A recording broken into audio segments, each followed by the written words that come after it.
जय हिंद दोस्तों, focus study with अभी पे आपका बहुत बहुत स्वागत है। आज हम लोग सिलेक्शन वाली प्रैक्टिस सीरीज़ में अगला सीरीज़ देखने वाले हैं जो आपका 19वां होगा। कल गर्मी बहुत ज़्यादा था, मैं पूरा का पूरा भीग चुका था, अच्छा नहीं लग रहा था, इसीलिए बीच में ही छोड़ दिए। चलिए आज 19 को हम लोग कंप्लीट देखेंगे, शुरू से लेकर आखिरी तक एक एक सवाल को देखेंगे। आप एक एक सवाल को खुद से करने का कोशिश करिएगा, उसके बाद सॉल्यूशन को देखिएगा, तभी जाके फ़ायदा होगा।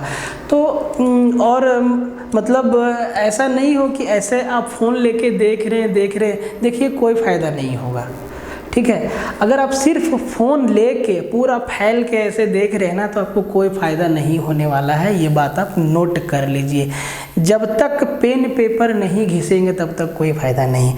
तो जब भी आप कोई भी प्रैक्टिस सीरीज़ देखें, पेन कॉपी लेके बैठिए, क्वेश्चन देखिए और उसको टाइम के अंदर सॉल्व करने का कोशिश करिए, ठीक है। नहीं होता है तो एक बार तरीका से पढ़ लीजिए, ठीक है। देखिए इधर आइए, आपके लिए इन्फॉर्मेशन होता है हमेशा। तो ये हम लोगों का ऐप है फोकस स्टडी विद अभी, फोकस स्टडी विद अभी, ये आपको प्ले स्टोर पे मिल जाता है, नहीं तो इसका लिंक डिस्क्रिप्शन में भी दिया हुआ है, आप वहाँ से भी इसको डाउनलोड कर सकते हैं। इस पे जो कोर्स चल रहा है वो मैथ का है, 299 रुपया मात्र में अर्थमेटिक और एडवांस आपको पूरा बताया जा रहा है इसमें। और आप जैसे ही 299 खर्च करते हैं, इसके साथ ही साथ आपको मैथ का टेस्ट सीरीज मिल जाता है, ठीक है।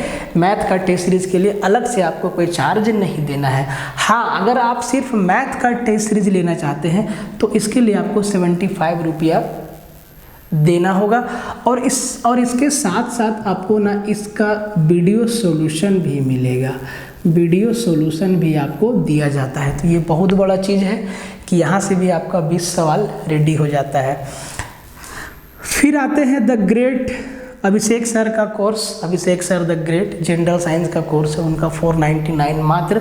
कंप्लीट साइंस का तीनों ब्रांच और जो भी ब्रांच है सब कुछ आपको इसमें बता रहे हैं। वो एक एक चीज़ बिल्कुल बेसिक से हाई लेवल का कंटेंट दे रहे हैं, एक एक चीज़ समझा के, लिख के, पढ़ा के, एक एक चीज़ आपको समझाने का कोशिश किया जा रहा है इस बैच में। सिर्फ 499 में है, ठीक है। एकदम जान झोंक दिए हैं वो, एकदम अपने आप को झोंक दिए हैं कि ताकि आप लोग बेहतर कर सको। रीजनिंग सिर्फ 199 में है, कंप्लीट रीजनिंग, ठीक है। आप इसको भी देख सकते हैं। सारा का सारा कोर्स जो है आपके झारखंड के एग्ज़ाम के लिए है, स्पेशली चाहे कोई भी एग्ज़ाम हो झारखंड में, चाहे सचिवालय हो, चाहे दरोगा हो, चाहे पंचायत सचिव हो, चाहे पुलिस हो, चाहे उत्पाद सिपाही हो, सबके लिए है।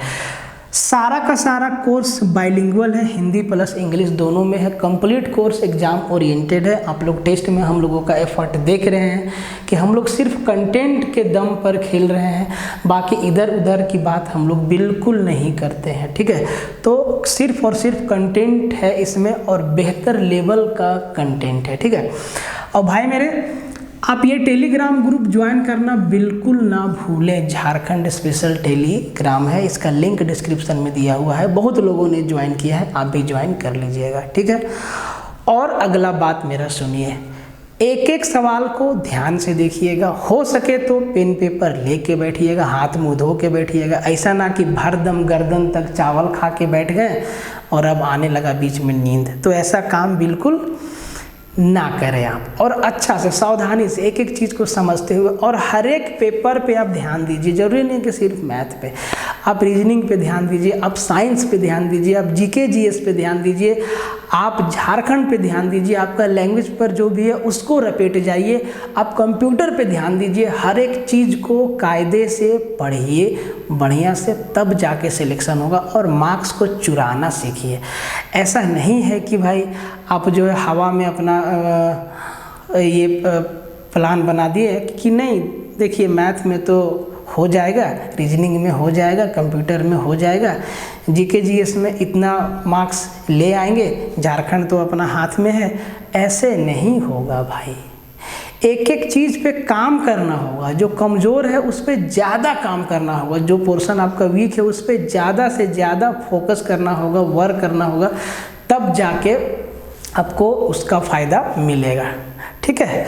तो फिर देखिए एकदम एक एक सवाल को ध्यान से देखिएगा। देखिए सवाल को ध्यान से देखिए, पढ़िए, समझिए, बनाइए, उसके बाद सॉल्यूशन देखिए। कहता है कि दिए गए चित्र में ABC समबाहु त्रिभुज है। ABC क्या है? समबाहु त्रिभुज है और C वृत्त का केंद्र है, ठीक है। A और B वृत्त पर 2 बिंदु है, ठीक है जी, और वृत्त की त्रिज्या 28 सेंटीमीटर है, ठीक है जी। तो छायांकित भाग का क्षेत्रफल ज्ञात करिए। ये जो फिगर दिया हुआ है और ये जो आपको ABC जो आपको इक्विलेटरल ट्रायंगल दिख रहा है, इसके बाद जो ये वाला भाग बचा है जो आपको रेड कलर से दिख रहा है ना, इसका क्षेत्रफल आपसे पूछा है। देखिए क्या क्या दिया हुआ है।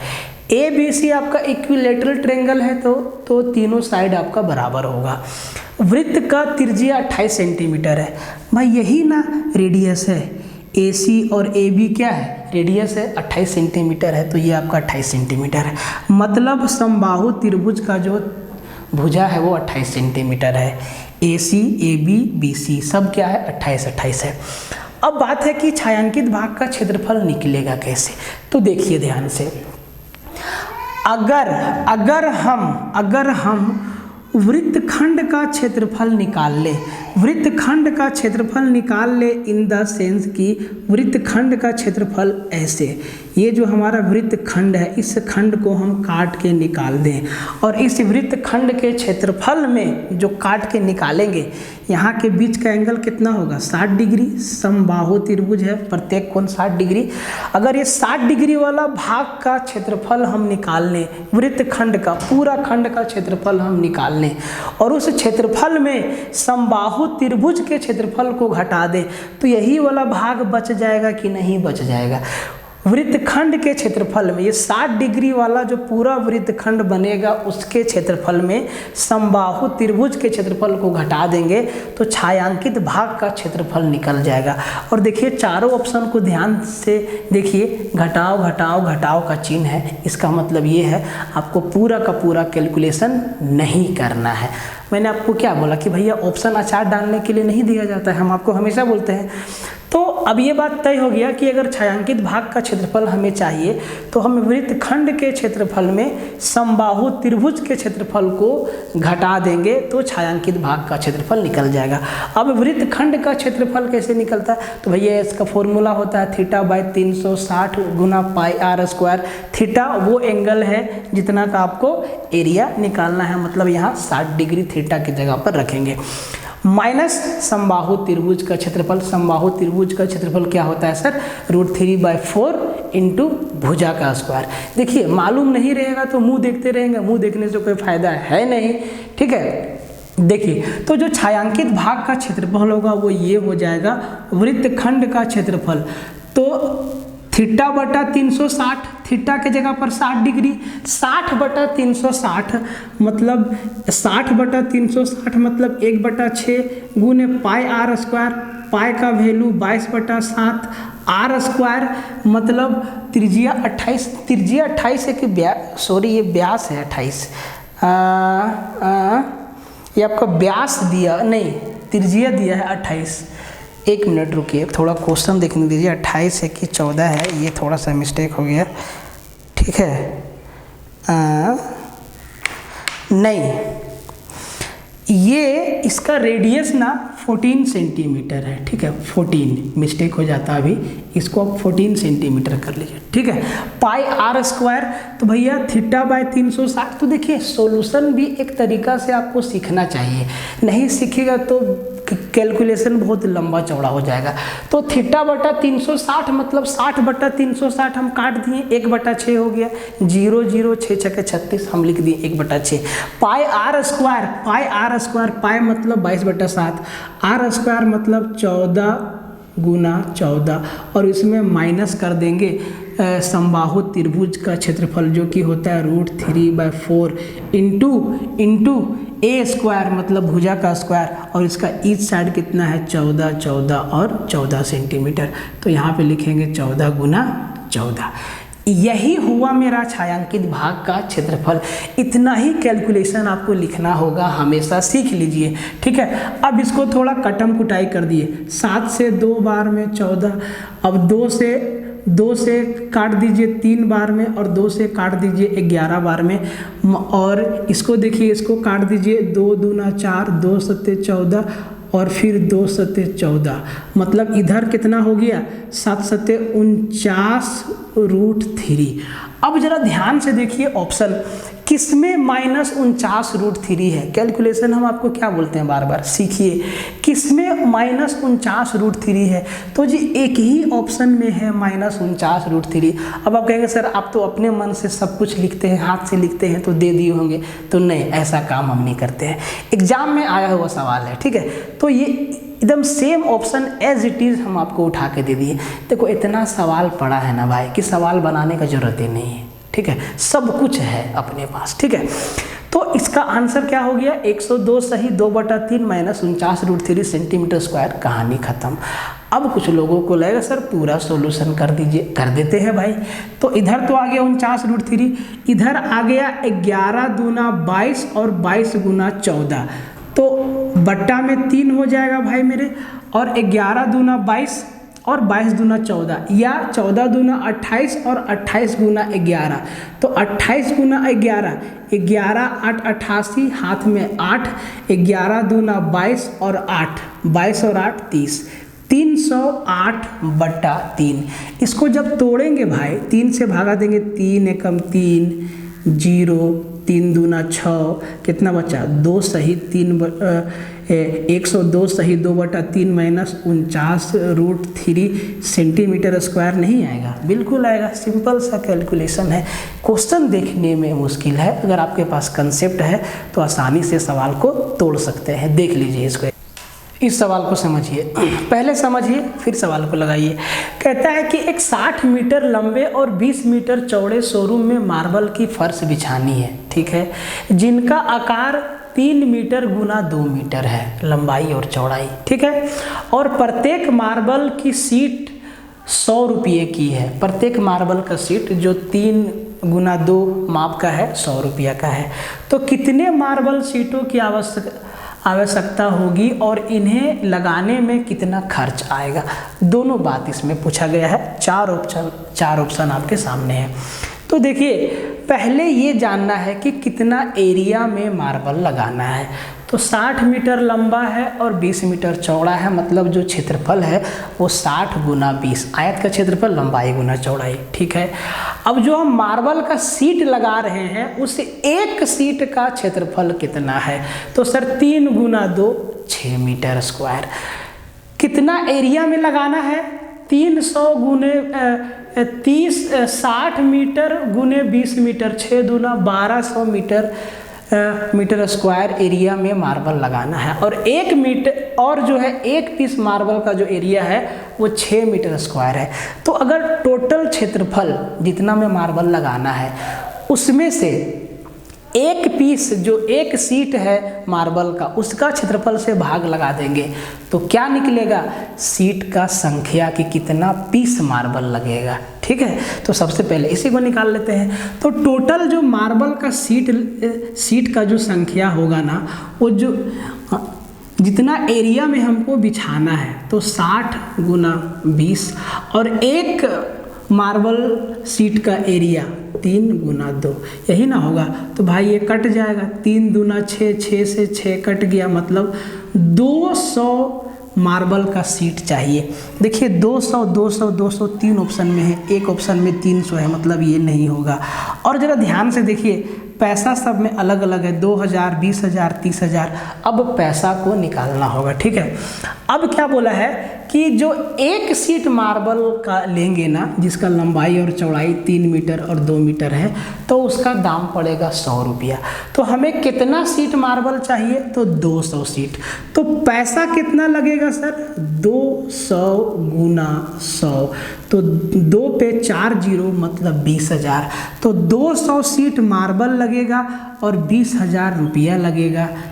इस जो हमारा शोरूम है इसमें 200 सीट मार्बल लाएंगे और उसके लिए 20,000 रुपया देना।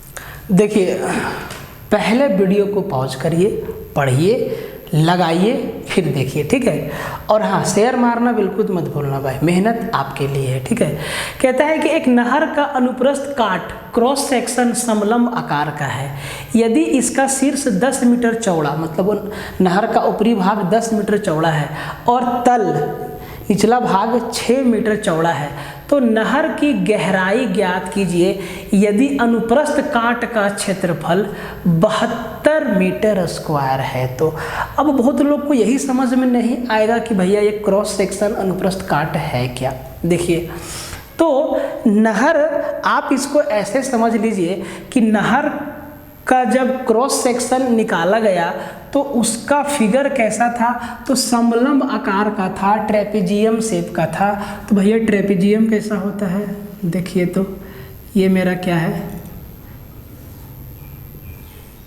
ट्रेपेजियम है, ठीक है। ये नहर का ऊपरी हिस्सा, ऊपरा भाग जो कि 10 मीटर है, और ये नहर का निचला भाग जो कि 6 मीटर है। हमसे पूछा है नहर का गहराई।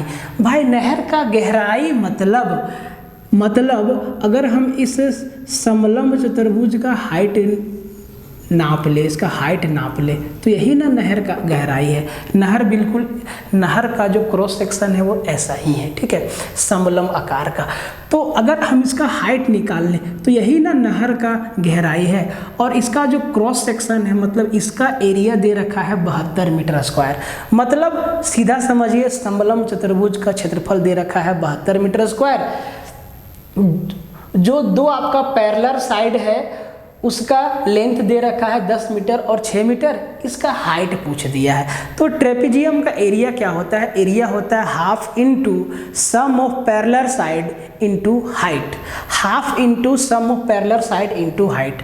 तो इसका एरिया क्या दिया है, 72 मीटर स्क्वायर, 72 मीटर स्क्वायर, ठीक है, बराबर क्षेत्रफल बराबर क्या होता है, आधा गुना समांतर भुजाओं का योग, सम ऑफ पैरेलल साइड, तो 10 और 6 16 गुना हाइट तो हमसे पूछा गया है, चाहे हाइट कह ले या नहर का गहराई कह ले, बात बराबर है। सेम टाइप का सवाल आपका झारखंड सचिवालय में आया है, ठीक है, सेम टाइप का सवाल, ठीक है।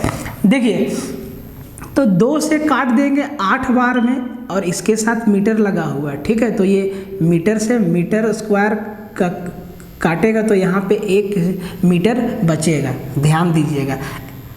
तो भैया ये 8 और 8 9 72, तो हाइट कितना हो गया, 9 मीटर। मतलब नहर का गहराई कितना है, 9 मीटर, और 9 मीटर इस सवाल का क्या था, आंसर था। ये सवाल को पढ़िए फिर लगाइए, ठीक है, बहुत अच्छा सवाल, आसान है, ऐसा नहीं कि बड़ा देख के डर जाना, सब आसान है। कंसेप्ट एक बार बन गया सब कुछ आसान है। कहता है कि एक 15 मीटर लंबाई की सीढ़ी एक खिड़की तक पहुंचती है जो गली के एक किनारे जमीन से 9 मीटर की ऊंचाई पर है। सीढ़ी के पाद को वहीं रखते हुए सीढ़ी को गली के दूसरे किनारे की ओर एक खिड़की तक पहुंचाया जाता है जो जमीन से 12 मीटर की ऊंचाई पर है, ठीक है। गली की चौड़ाई ज्ञात करिए। 4 ऑप्शन आपके सामने है, 19 मीटर, 21 मीटर, 20 मीटर और 22 मीटर, ठीक है। समझदार आदमी जो रहेगा ना भाई, तो समझदार आदमी मतलब जिसका पकड़ मस्त है, तो वो सीधा बोलेगा सर 19 और 12 का खेला है, 19, 12 और 15 का खेला है, तो सर 9, 12 और 15 का खेला है, और सीढ़ी जो है एक बार ज़मीन से इधर लग रहा है, एक बार इधर लग रहा है, मतलब 2 राइट एंगल का खेला हो रहा है। और यहाँ जो 9, 12 और 15 है, ये एक आपका ट्रिपलेट है, पाइथागोरियन ट्रिपलेट है। मतलब जो गली का चौड़ाई हो जाएगा 9 और 12 21 मीटर, ऐसे आंसर कर देगा। अब वो कैसे आंसर किया, इस चीज़ को हम लोग समझते हैं, ठीक है। देखिए, ये आपका गली है जनाब, ये आपका गली का चौड़ाई है, ठीक है।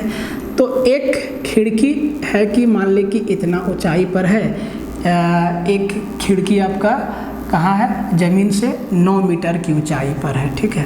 तो 9 मीटर को थोड़ा छोटा बनाते हैं, ये आपका 9 मीटर की ऊंचाई पर एक खिड़की है, यहाँ पे एक खिड़की है, ठीक है। और हम यहाँ से सीढ़ी को ऐसे लगाएं और सीढ़ी का लेंथ कितना है 15 मीटर। अब एक खिड़की ना इधर भी है जो ज़मीन से 12 मीटर की ऊंचाई पर है, तो इससे थोड़ा सा बड़ा होगा, थोड़ा सीधा बनाते हैं, आप लोग बस भावना समझिएगा, ठीक है। और इस सीढ़ी को उलट के इधर कर देते हैं, मतलब यही सीढ़ी अब ऐसे हो जाता है। तो भैया सीढ़ी तो वही है और ये है आपका 12 मीटर। तो क्या ये हमारा गली है और ये दीवार है, यहाँ पे एक खिड़की है, यहाँ पे कितना डिग्री का एंगल बनेगा 90 डिग्री, यहाँ भी कितना का बनेगा 90 डिग्री। अब आप या तो पाइथागोरस थ्योरम लगाइए या आप पाइथागोरियन ट्रिपलेट याद रखिए। ये चीज़ आपको मालूम होना चाहिए कि अगर कर्ण 15 है, अगर मेरा हाइपोटेनस 15 है, ये 9 है, तो ये भैया 12 होगा, क्योंकि 9, 12 और 15 पाइथागोरियन ट्रिपलेट है जो पाइथागोरस थ्योरम को सेटिस्फाई करता है। अब देखिए ये हाइपोटेनस मेरा 15 है, ऊंचाई मेरा 12 है, तो बेस मेरा कितना होगा 9 होगा।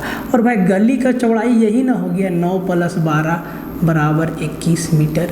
ऐसे वो आंसर को कर देगा बड़ा से बड़ा सवाल को, ठीक है। सवाल को देखिए एकदम बढ़िया जितना हो सकता है। झारखंड में कोई भी एग्जाम का लेवल कहाँ तक एग्जामिनर सवाल पूछ सकता है, एकदम उससे ऊपर लेवल का सवाल, और हर लेवल का सवाल हम लोग आपके लिए प्रैक्टिस में चाहे कोर्स में हर जगह लेके आ रहे हैं। तो भाई इन सब में आप देख रहे हैं कितना एफर्ट लगता है। एक तो गर्मी का मौसम है, पूरा बदन भीग जाता है, अभी भी हम भीग गए हैं, बट आपको दिख नहीं रहा होगा, सफ़ेद है साइड, ठीक है। तो आप थोड़ा सेशन को शेयर मार दो भाई, थोड़ा दोस्तों लोगों तक पहुंचा दो कि ताकि हमारा रीच बढ़े और हम ज़्यादा से ज़्यादा आपके लिए कुछ और बेहतर से बेहतर कंटेंट आपको दे सके। देखिए कहता है कि अगर एक घनाभ के 3 फलकों का क्षेत्रफल P centimetre square, Q centimetre square और R सेंटीमीटर स्क्वायर है तो घनाभ का आयतन क्या होगा। देखिए घनाभ में 6 फलक होता है और 6 फलक में ना 2 जो आमने सामने का फलक होता है ना, उनका शेप एक जैसा होता है, ठीक है। आमने सामने का फलक शेप एक जैसा होता है, जैसे कि ऊपर का और नीचे का, आगे का और पीछे का, दाएं का और बाएं का एक जैसा होता है। आप कोई भी क्यूबॉइड का शेप लेके इसको देख सकते हैं। तो कहता है कि जो 3 फलक है तो भैया 3 डिफरेंट है और 2 फलक जो है एक जैसा है, 2 फलक सिमिलर होता है, समान होता है। तो 3 फलक का जो एरिया दिया है ना वो P centimetre square, Q centimetre square और R सेंटीमीटर स्क्वायर दिया है, ठीक है। ज़रा फिगर से देख लीजिए, ज़रा फिगर से आप देख लीजिए, एक चीज़ को क्लियर कर लीजिए, ठीक है। ज़रा फिगर से देख लीजिए, ये हमारा घनाभ है। तो आपको क्या लगता है, जैसा सामने है वैसा ही पीछे है, जैसा ही इधर है वैसा ही इधर है, और भैया जैसा ही ऊपर है वैसा ही फलक नीचे का है। तो 3 फलक जो डिफरेंट है उनका एरिया दिया हुआ है।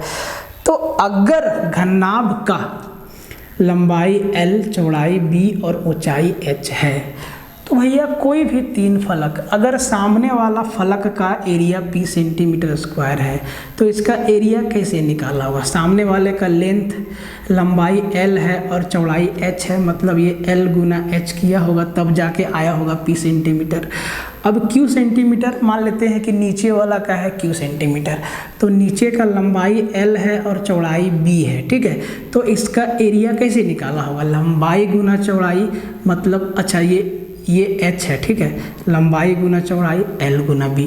अब मानते हैं कि इधर वाला फलक का एरिया जो है R सेंटीमीटर स्क्वायर है, तो कैसे निकाला होगा, चौड़ाई B है और ऊंचाई H है, तो ये क्या निकाला होगा B गुना H, ऐसा ही ना निकाला होगा भाई। और घनाभ का आयतन क्या होता है, लंबाई गुना चौड़ाई गुना ऊंचाई।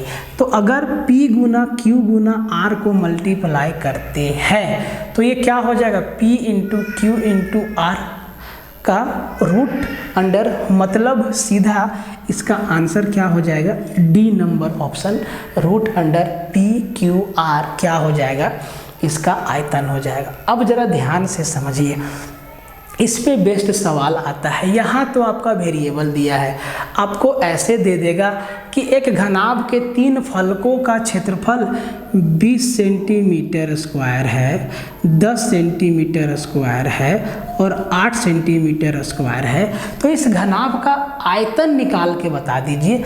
तो आपको करना कुछ नहीं है, सीधा इनका रूट अंडर में मल्टीप्लाई कर देना है 20 गुना 10 गुना 8।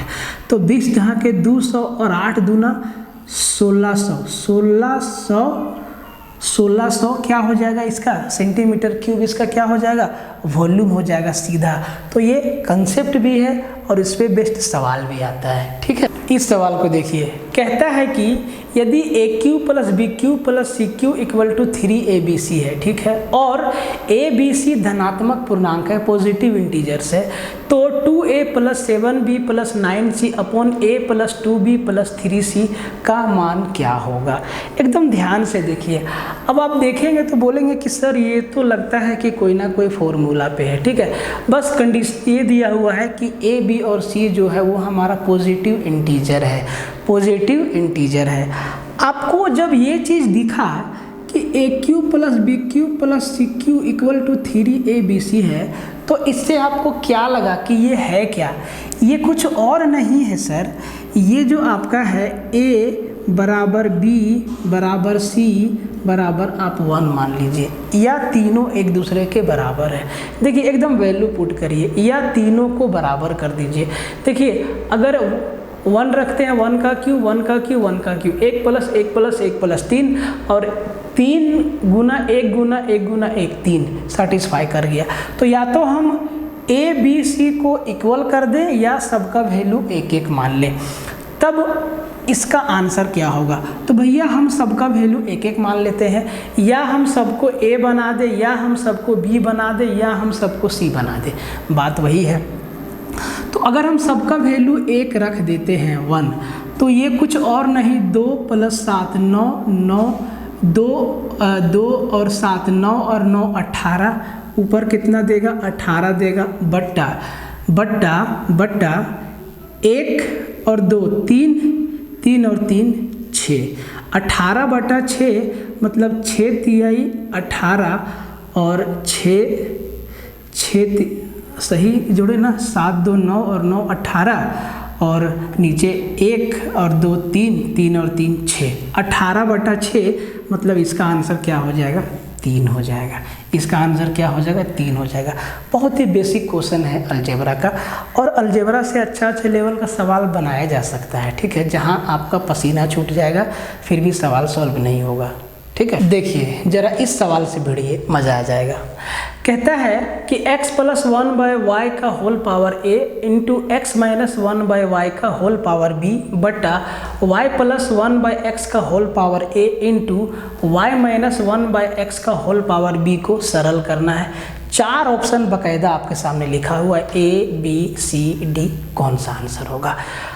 आप सवाल को देख के लिटरली थोड़ा सा घबरा जाएंगे कि भाई सवाल बहुत मुश्किल होगा, लेकिन आपको समझना चाहिए कि ये सवाल अलजेब्रा से है, कि ये सवाल सर्ड्स और इंडिसेट्स से है, कि ये सवाल कौन सा चैप्टर से। जैसे आप ये चीज़ डिफाइन करने लगेंगे, देखिए लैंग्वेज वाला सवाल को आप आसानी से समझ सकते हैं कि ये सवाल कहाँ से है, लेकिन अलजेब्रा और घातांक और करनी से कुछ सवाल ऐसा होता है जिनमें आप डिफ्रेंशिएट नहीं कर पाते हैं, और यही चीज़ आपको करना है। ठीक है, तब जाके मज़ा आएगा। देखिए x प्लस 1/y और का होल पावर a है, सबको सिंप्लीफाई कर देते हैं। जरा इसको सिंप्लीफाई कर देंगे बाबू तो क्या आएगा, ये आएगा xy प्लस 1/y और इसका पावर a आ जाएगा, इंटू इसको सिंप्लीफाई करेंगे तो xy माइनस 1 का बट्टा y और इसका पावर आ जाएगा b। बट्टा में देखो इसको सिंप्लीफाई करते हैं तो yx प्लस 1 बट्टा में x और इसका भी पावर a। ठीक है, इंटू इसको सिंप्लीफाई कर दो तो yx माइनस 1 बट्टा में x और पावर में b। अब आप ज़रा ध्यान से देखिए, y x y plus 1 upon y का होल पावर ए। इसका मतलब है ये जो ए है ना, ऊपर वाला पे भी पावर पे है और नीचे वाला पे भी पावर है, ठीक है। तो इनको थोड़ा अलग अलग करके उलट देते हैं, ठीक है। तो अगर इनको उल्टा पलटी कर देंगे तो ये y का पावर a और y का पावर b नीचे हो जाएगा, y का पावर a और y का पावर b नीचे हो जाएगा, और x का पावर a और x का पावर b ऊपर चला जाएगा, और x प्लस y ऊपर रहेगा और yx प्लस 1 नीचे रहेगा।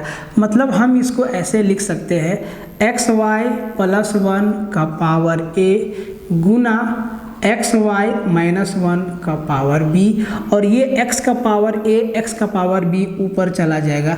मतलब x का पावर a इंटू x का पावर b ऊपर चला जाएगा। नीचे मेरा क्या रह जाएगा, yx प्लस 1 का whole power a into yx minus 1 का होल पावर b, और नीचे रह जाएगा y का पावर a इंटू वाई का पावर b। कुछ भी नहीं है सवाल में।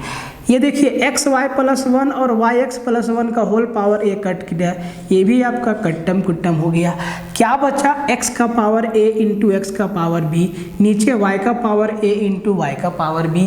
बेस समान है, पावर को जोड़ देंगे, मतलब ये कुछ और नहीं, ये हो जाएगा x का power a plus b upon y का पावर a प्लस b। दोनों को एक चादर के नीचे ले आएंगे तो क्या होगा, x बटा वाई का whole power a plus b। तो x बटा वाई का पावर x अपॉन वाई का whole power a plus b, option number B हमारा क्या हो जाएगा, आंसर हो जाएगा। ठीक, देखिए एक से एक सवाल हम आपको आज बता रहे हैं। कहता है कि यदि x माइनस 3 का whole square plus y minus 5 का whole square plus z minus 4 का होल स्क्वायर बराबर 0 है, तो x square upon 9 plus y square upon 25 plus z square upon 16 का मान क्या होगा।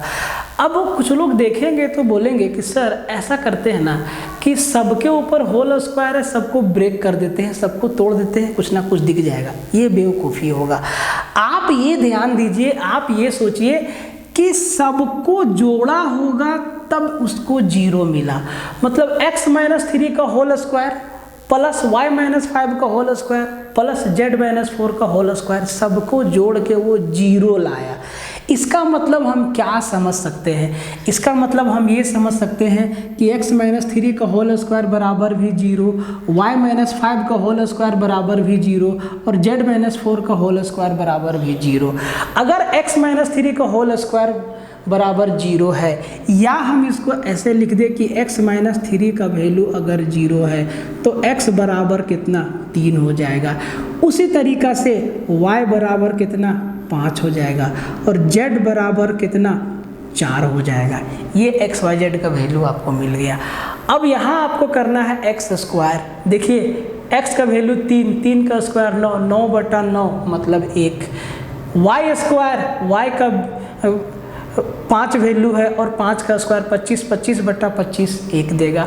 जेड स्क्वायर, जेड का वैल्यू 16 है, 4 है, 4 का स्क्वायर 16, 16 बटे 16 1 देगा। मतलब ये कट कुटा के 1 प्लस 1 प्लस 1 कितना 3 आपका आंसर हो जाएगा इस सवाल का, 3 आपका उत्तर हो जाएगा इस सवाल का। इसी बात पर एक बार शेयर मार दीजिए, एकदम दंदनाक है। ठीक, देखिए इस सवाल को देखिए, घातांक और करनी का सवाल है, देखते ही समझ जाना चाहिए। 2 का पावर n प्लस 2 का पावर n माइनस 1 अपॉन 2 का पावर n प्लस 1 माइनस 2 का पावर n का वैल्यू क्या होगा। सिंपल सा सवाल है। घातांक और करने का नियम आपको मालूम होना चाहिए, कम से कम ये मालूम होना चाहिए कि अगर बेस बराबर है तो पावर को जोड़ देते हैं।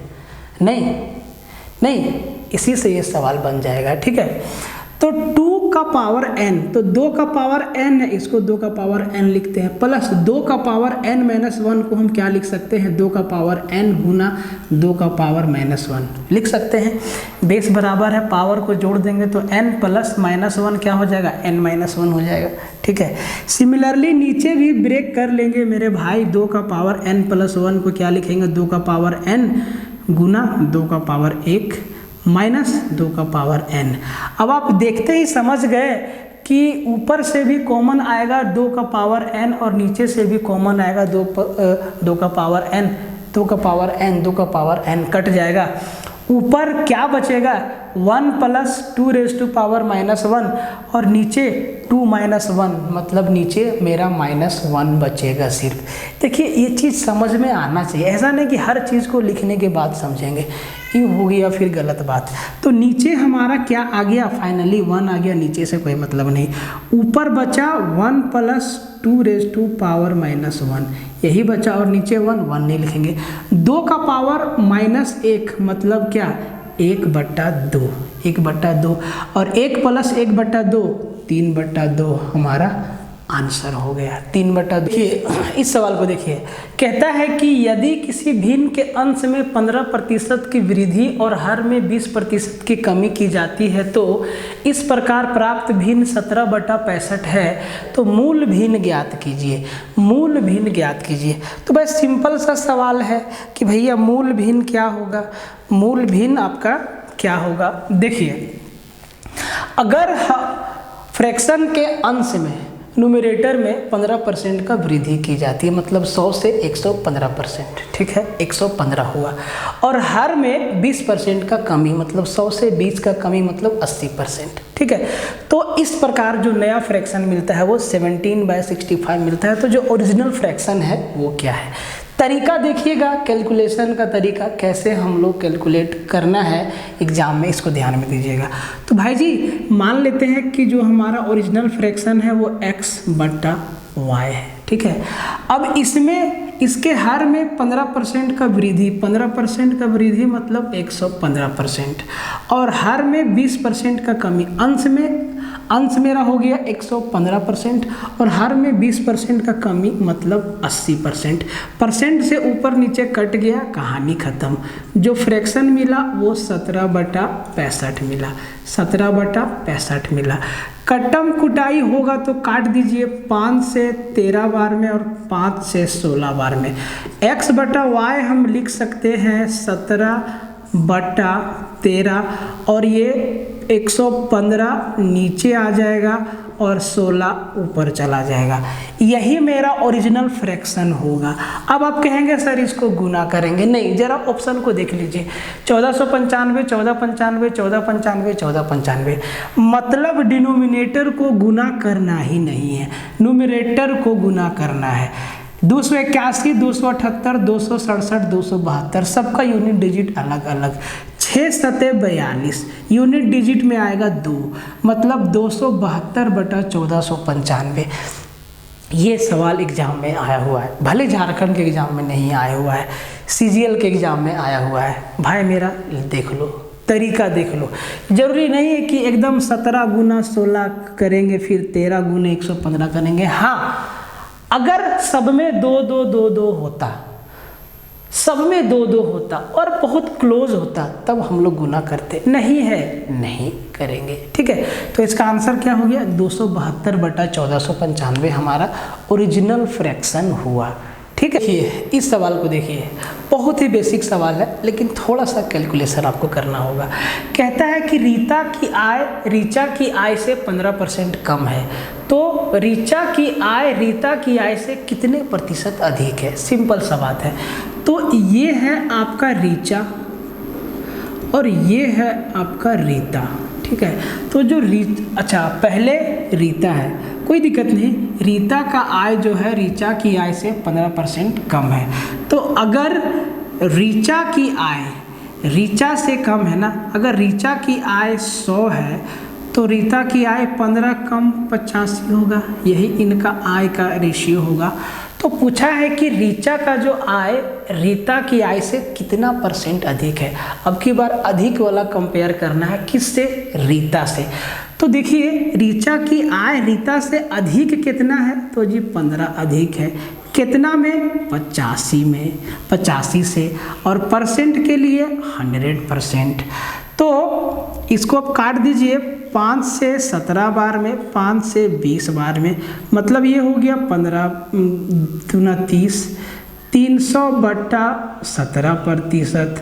तो जी 300/17% मतलब 17 17 है 289, 17 सही 11/17%, 17 सही 11/17% अधिक है। देखिए अब वोटों की गिनती करते हैं, ठीक है। कहता है कि एक चुनाव में उम्मीदवार ए को कुल वैध मतों का 70% मत मिला, ठीक है। टोटल वैलिड वोट का 70% वोट मिला तो ये तो भैया जीत गया, ठीक है। यदि कुल मतों का 20% अवैध घोषित किया गया, 20% वोट जो है इनवैलिड हो गया, ठीक है, और मतों की कुल संख्या 6,40,000 हो तो इस उम्मीदवार के पक्ष में पड़े वैध मतों की संख्या ज्ञात करिए। इस उम्मीदवार ए को टोटल कितना वैलिड वोट मिला ये आपसे पूछा है। एक लाइन में निकाल देंगे, कैसे? टोटल वोट कितना था 6,40,000, इसका 20% इनवैलिड हो गया, मतलब 80% पे हार जीत का फैसला हुआ है। तो मेरे भाई 6,40,000 का 80% और परसेंट के लिए 100 लगाएंगे तो ये 2 जीरो कट जाएगा, ध्यान देना, लेकिन हम लिख दे रहे हैं। इसी पे फैसला हुआ। ये हो गया आपका वैलिड वोट, और इस वैलिड वोट का 70% इसको मिला है। 70% मतलब 70/100, ठीक है जी। अब जरा ध्यान से देखिए, जो चीज़ पहले करना चाहिए अभी कीजिए, कोई दिक्कत नहीं है। 0 0 देखिए, जो चीज़ कट जाएगा, आप देख रहे जो कट जाएगा उसको लिखना ही नहीं, हम समझने के लिए लिख दें, ठीक है। और यहाँ पे भी 2 जीरो से ये 2 जीरो उड़ गया। कैलकुलेशन में क्या बचा मेरे दोस्त? 6400 गुना 8 गुना 7, मतलब लास्ट में डबल जीरो तो होना तय है, डबल जीरो होना तय है, और डबल जीरो के बाद कोई भी जीरो नहीं बढ़ेगा। इसीलिए नहीं बढ़ेगा क्योंकि 7 है, 8 है और 4 है, 2 और 5 का कोई पेयर नहीं है, तो मतलब लास्ट में डबल जीरो ही होगा। तो भैया ये नहीं होगा, ये नहीं होगा, ये नहीं होगा, यही होगा। अगर डबल जीरो के बाद कौन सा अंक है? 4। क्या इसका अंक 4 आता है? 8 सते 56 का 6, 6 चौके 24 का 4 आ गया, मतलब 358 अपने मन से लगा दीजिए और ये सही है। तो जो कैंडिडेट जीता ना ये ए नाम का, उसको 3,58,400 वोट मिला टोटल। देखिए कैलकुलेशन का तरीका आपको पता होना चाहिए, एकदम एग्जाम में इसमें क्या लिखा जाता सो समझ लीजिए। तो भैया 6,40,000 का 20% इनवैलिड हो गया, मतलब 80% पे खेला हुआ।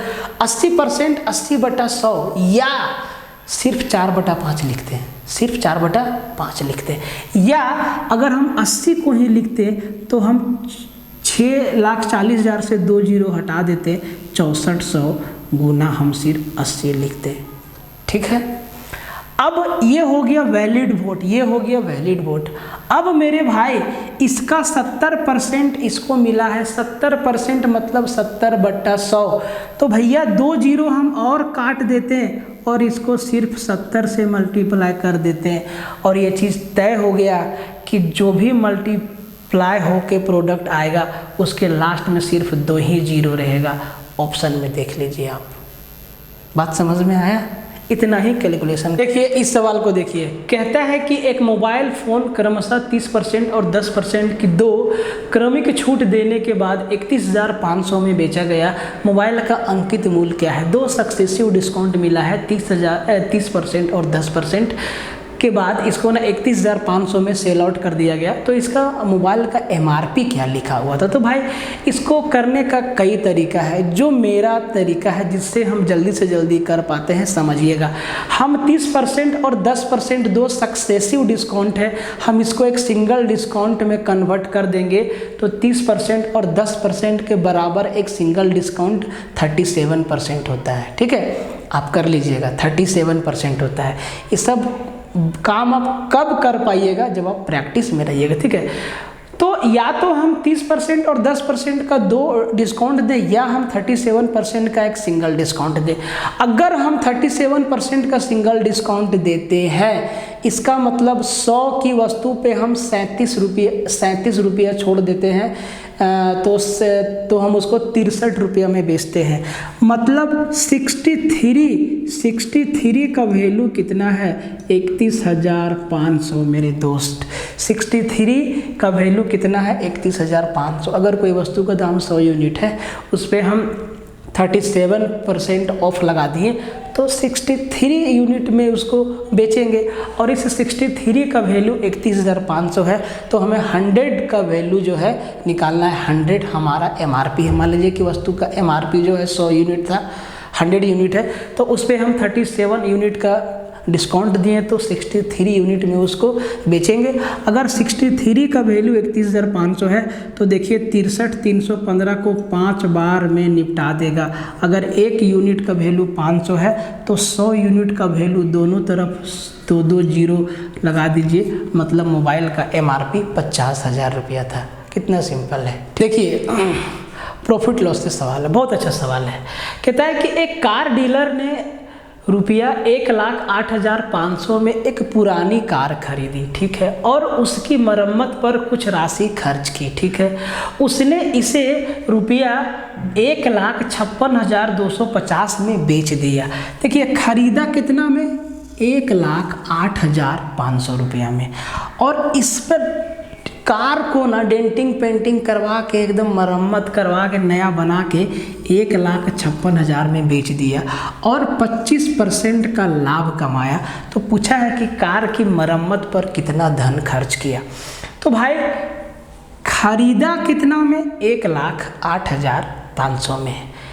बेचा कितना में? 1,56,250 में। प्रॉफिट कितना लिया? 25%।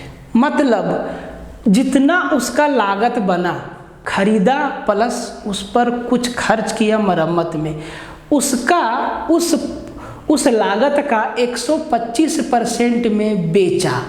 मतलब 125% में बेचा। इसका मतलब जो कॉस्ट पड़ा उसको खरीदने में और उसका रिपेयरिंग करने में, उसका 125% पर बेचा तो उसको 1,56,250 रुपया मिला। मतलब अगर हम यहाँ से कॉस्ट प्राइस निकाल ले तो भैया ये हो जाएगा 1,56,250 का। अगर हम सीधा 125% को हम क्या लिखेंगे सर? 125/100 मतलब 5/4। मतलब इसको हम लिखेंगे 1,56,250 को 4/5 उलट के लिख देंगे तो ये आपको दे देगा कॉस्ट प्राइस। 5 से इसको काट दीजिए भैया। 5 तिहाई 15, 5 एकम 5, 2 12, 5 दूनी 10, 5 पच्चे 25, ठीक है, और 1 जीरो और मल्टीप्लाई करना है इसको अब 4 से, ठीक है, 4 से इसको मल्टीप्लाई करना है। तो 3150 को 4 से मल्टीप्लाई करेंगे, 4 तिहाई 1212 और 15, 1,1250 मतलब 12,500। हाँ, तो ये हो जाएगा, इसका कॉस्ट प्राइस हो जाएगा 1,25,000, ठीक है। अब 1,25,000 मतलब क्या? 1,08,500 में तो खरीदा और 1,25,000 उसका खर्च बैठा मरम्मत। तो 1,25,000 में क्या क्या है? एक तो 1,08,500 में खरीदा और बाकी का पैसा जो मरम्मत पर खर्च किया। तो पूछा है कि मरम्मत पर कितना खर्च किया मेरे भाई। तो इसी में हम 1,08,500 रुपया घटा देंगे तो जो मरम्मत पर खर्च किया है वो निकल जाएगा। तो 1 लाख में 1 लाख गया, अब बचा 25,000। 25,000 में 85 हो गया, 25,000 में आपका 8,000 गया, 17,000, एक 16,500। 16,500 रुपया वो जो है मरम्मत पर खर्च किया। 16,500 रुपया वो मरम्मत पर खर्च किया, ठीक है। ध्यान से देखिए, कहता है कि एक घोड़ा 15 किलोमीटर पर आवर की चाल से दौड़ता है तो उसे 175 मीटर भुजा वाले वर्गाकार मैदान का एक चक्कर लगाने में कितना समय लगेगा।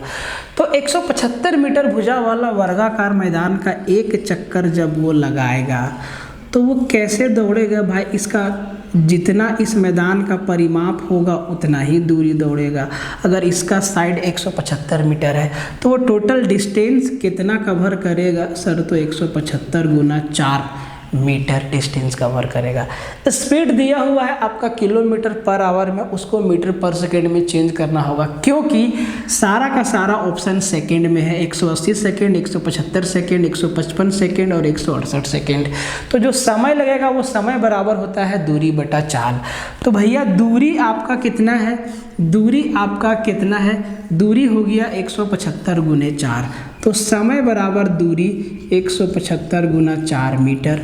अब ऐसा नहीं है कि आप इसको गुना करके लिखेंगे, बेवकूफ़ी है, क्योंकि ये ऊपर नीचे कुछ ना कुछ कटम कुटाई होगा, सारा का सारा ऑप्शन इंटीजर में है। तो कभी भी 175 गुने 4 गुना करके मत लिखिएगा, ठीक है। अब भैया ये हो गया दूरी बटा चाल। चाल क्या है? 15 किलोमीटर पर आवर। इसको मीटर पर सेकेंड में बदलेंगे तो 5/18, 18 घूम के चला जाएगा ऊपर। कैलकुलेशन हमेशा ऐसे करिए, ठीक है। कटम कुटाई करिए चालू, ठीक है। तो 5 से इसको निपटा देते हैं। 3 से 3 पचे 15 और 3 छके 18, 5 पचे 25, 25 सत्ते 175, 7 चौके 28 और 28 गुने 6, 28 छक्के 168। 168 सेकेंड लगेगा एक चक्कर लगाने में। परिमाप वर्गाकार मैदान का एक चक्कर लगाने में 168 सेकेंड लगेगा घोड़ा को। देखिए ये आज का आखिरी सवाल है। पढ़ाते पढ़ाते बिल्कुल थक गए हैं। कोर्स में भी पढ़ाना होता है, इधर भी देना होता है। बेस्ट क्वालिटी का सवाल हम आपको आज देने का कोशिश किए हैं। बिल्कुल अगर ये लेवल रहेगा एग्जाम का तो मज़ा आ जाएगा, ठीक है। कहता है कि पाइप ए, बी और सी एक टंकी को क्रमशः 30, 40 और 60 घंटे में भर सकते हैं, ठीक है। तीनों पाइप ए, बी, सी को एक ही दिन सुबह क्रमशः 7 बजे, 8 बजे और 10 बजे खोला जाता है। टंकी कितने बजे भर जाएगा? पर क्वेश्चन, एक ही दिन सुबह 7 बजे, 8 बजे, 10 बजे खोला जाता है, तो टंकी कितना बजे भर जाएगा? सुबह खोला जाता है और ऑप्शन सारा का सारा पीएम में है, मतलब रात का टाइम में। तो देखिए सबसे पहले ये आपको ध्यान देना होगा कि टंकी में पानी भरना कितना है। तो जी वो बताएगा इनका एलसीएम। 3 टंकी है, ए, बी और सी। ए, बी और सी, ये 30 घंटा, ये 40 घंटा और ये 60 घंटा लेता है। सबका एलसीएम 120, मतलब टंकी में पानी जाना है 120 यूनिट। 30 घंटा में 120 यूनिट मतलब 4 यूनिट पर घंटा। 40 घंटा में 120 यूनिट 3 यूनिट पर घंटा। 60 घंटा में 120 यूनिट 2 यूनिट पर घंटा पानी भरेगा। अब जरा ध्यान दीजिए, तीनों को अलग अलग टाइम में खोला जाता है। आप यहाँ देखेंगे तो 10 बजे से तीनों पाइप साथ में काम करते हैं। तो उससे पहले जो 2 पाइप काम किया है पहले उनका काम देख लेते हैं। ए चालू हुआ है 7 बजे, तो 7 बजे से 10 बजे तक 3 घंटा में वो कितना काम किया होगा? तो ए हर घंटा काम करता है 4, 3 घंटा में काम किया होगा 12 यूनिट। प्लस बी को खोला गया 8 बजे, 8 बजे से 10 बजे तक मतलब 2 घंटा। 2 घंटा में वो कितना काम किया होगा? 2 घंटा में कितना काम किया होगा? तो 3 दूनी 6 यूनिट। टोटल काम हो गया 12 और 6 18 यूनिट। 120 में 18 यूनिट काम हो गया।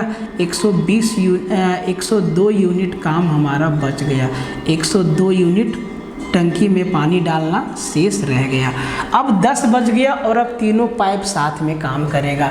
जब तीनों पाइप साथ में काम करेगा मेरे दोस्त तो कितना समय लेगा? तो ये लोग हर घंटा कितना यूनिट काम कर सकता है? 4 3 7 और 2 9 यूनिट काम कर सकता है हर घंटा।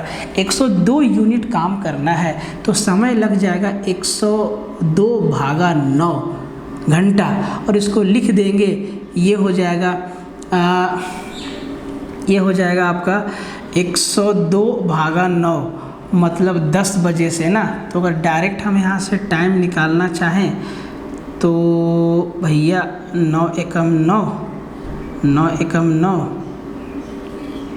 0, ठीक है, 1 बचा नहीं डायरेक्ट। तो अच्छा इसको भाग दे ही देते। 9 एकम 9 12, फिर 9 एकम 9 12 में 9 गया 3, 3/9 मतलब 1/3, 11 सही 1/3 घंटा। देखिए ये आता क्या है, ये आया 11 सही 3/9, इसको आप कर लीजिए 102/9 आएगा। 11 9 99 और 3 102/9, तो हम 3/9 को हम काट के सीधा लिख दिए 1/3, मतलब 11 घंटा और 1/3 घंटा। 1/3 घंटा मतलब कितना, 60 का 1/3 मतलब 20 मिनट, तो जो भी आंसर में होगा वो 20 मिनट होगा। तो 11 घंटा, तो जी 20, ये 40 मिनट में है, ये आपका 20 मिनट में ये है, तो ये भी नहीं होगा। अब आप ज़रा 10 बजे से जोड़िए 11 घंटा, तो 10 बजे से 11 घंटा, 11 12 1 2 3 4 5 6 7 8 9, 9:20 में 10 से 10 12 हो जाएगा। आप ऐसे भी जोड़ सकते थे, ठीक है।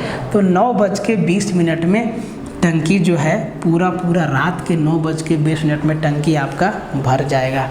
तो भाई लोग, ये था आपका 19वां सिलेक्शन वाला प्रैक्टिस सीरीज।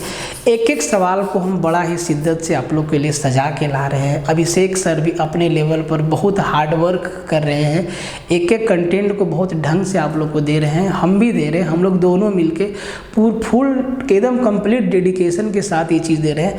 आप लोगों को मालूम नहीं है कि हम लोग क्या क्या सेक्रीफाइस कर रहे हैं इसके लिए। बस आपसे ये रिक्वेस्ट है कि आप वीडियो को शेयर कर दीजिएगा थोड़ा, और चैनल को ग्रो होने में मदद करिएगा, ठीक है। मिलते हैं फिर अगला वीडियो में, तब तक के लिए जय हिंद।